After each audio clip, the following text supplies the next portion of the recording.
Do you care to debunk this? Is it really a discovery or is it just really an extension of Malampaya 1? Alam niyo po, hindi po to parang ano lang, luck lang because this cost about $1 billion just to Okay. drill. Oo. Hindi yan pa swerte-swerte. Kaya bago sila mag-drill, dahil ang gastos nito, there's so much research, survey na ginagawa.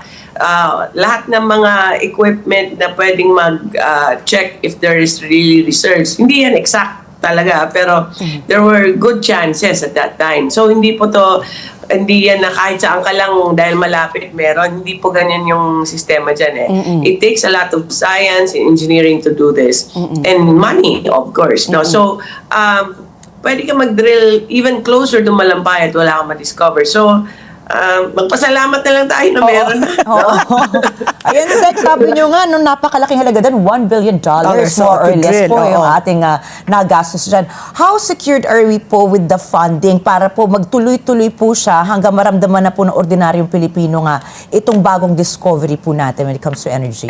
Ito po ang consortium natin. 90% is private and 10% is government. So ang gastos dito is more on the private. Ito yung maganda. Walang mawawala or pera ng bayan, pero it's the trust and belief of our investors, of our consortium on the leadership of the president. No? Kaya talagang sila, porsigido sila mag-drill. Actually, 3 nga yung dinidrill nila. Hopefully, yung 2 successful din.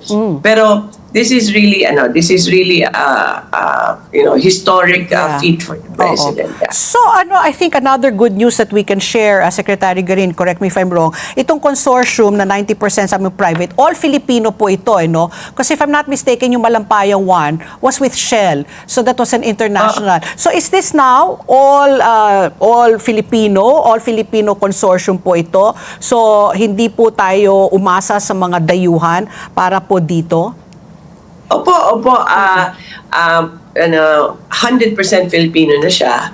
And tapos, di ba, ang ganda kaya siguro successful din because for love of country, they were really determined to extend Malampaya. Kasi, alam mo, pag hindi ito na-discover, our prices would go up because our supply will go down. No? Yeah. So, mahirap nga i-explain yan sa tao, anong pakanano or what is it for the country, Pero actually, foresight na to, na had we not done this, siguro aakyat yung presyo natin kasi kukonting gas natin. So it's really Filipino, all Filipino. Na-transfer na to, wala na yung mga dayuhan na investors, purely Filipino money, and may mga foreigners din na mga experts na dumating para sa mga equipments nila.